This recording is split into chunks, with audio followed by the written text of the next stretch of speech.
My next anniversary film is another straight to DVD. This film came out November 5th of 2002.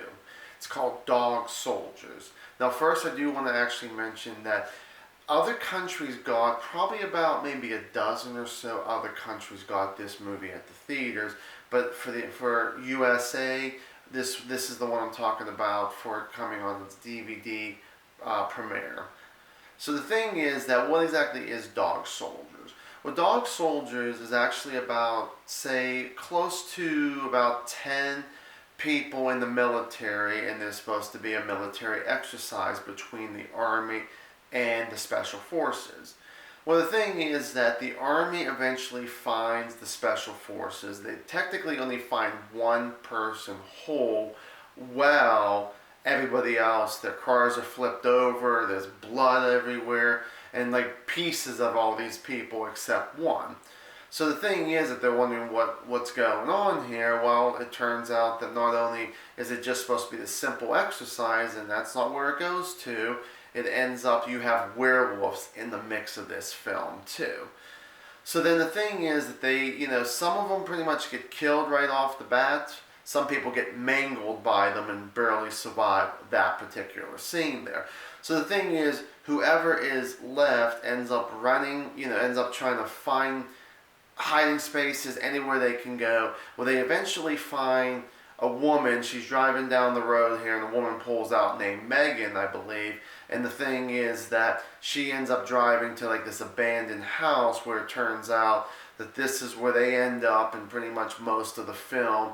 This is where the one scene ends up, in this house here, with the people inside, the werewolves on the outside, and that's pretty much really whenever it really does start picking up to a point too.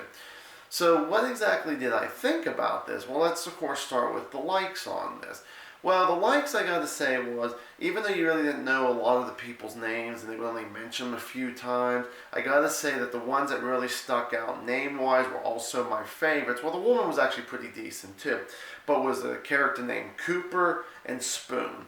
Cooper was like the brains, and Spoon was the bronze. And I gotta say, with Spoon, I liked his humor, which is another thing I want to bring up. The humor was really cool in this. The action, when they would have some action with your soldiers versus the werewolves, was freaking awesome. There was even sometimes it might have got a little cheesy, but you know what, to me, I thought it was a good cheesy, but it was funny. I mentioned about Spoon, and I said that Spoon really was, I felt like between the two, I felt like he should have been top bill in this film. But the thing between the two, it's Cooper and then, Spoon and a couple other people. Some of the stuff I did not really like about the film was, I know that they tried to do natural light, especially in the dark, whenever there'd be like night scenes, which a lot of it was, pretty much all took place, well, most of the film took place in one day and one night.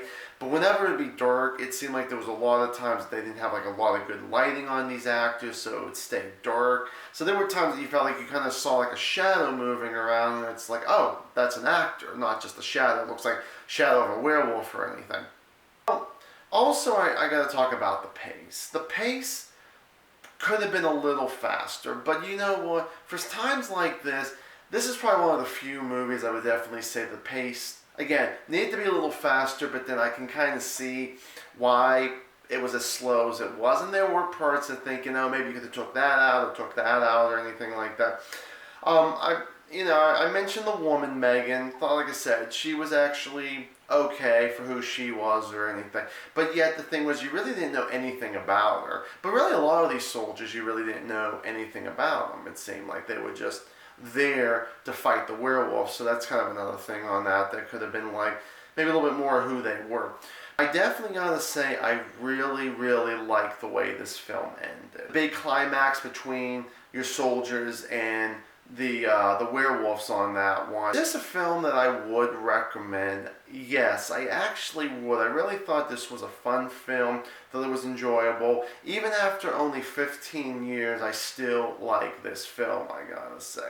Very good, really bad. But the only thing was that there was really nobody, I should have mentioned this earlier, there was really nobody that you really knew Honestly, they were all no-namers to me or anything like that. But I thought, like I said, most of them I felt like they did a very good job with their acting. And also another thing about those werewolves I do want to mention is that they were real. It was actually stuntmen in costumes and all that, which I thought was really, really cool. They wasn't special effects, werewolves or anything like that, which was excellent to me, I gotta say. So it was nice to get that there. If there's anybody out there, which I'm going to probably say very little here that anybody has seen this movie, it's definitely, like I said, definitely a recommend. But if you have seen this movie, give me a comment down below. Tell me what you thought about. If you haven't seen it, have I convinced you enough to check out this film? Hopefully I did. If I didn't, I'm sorry out there. So thank you guys so much for watching another anniversary film. This was Dog Soldiers. And as always, stay awesome.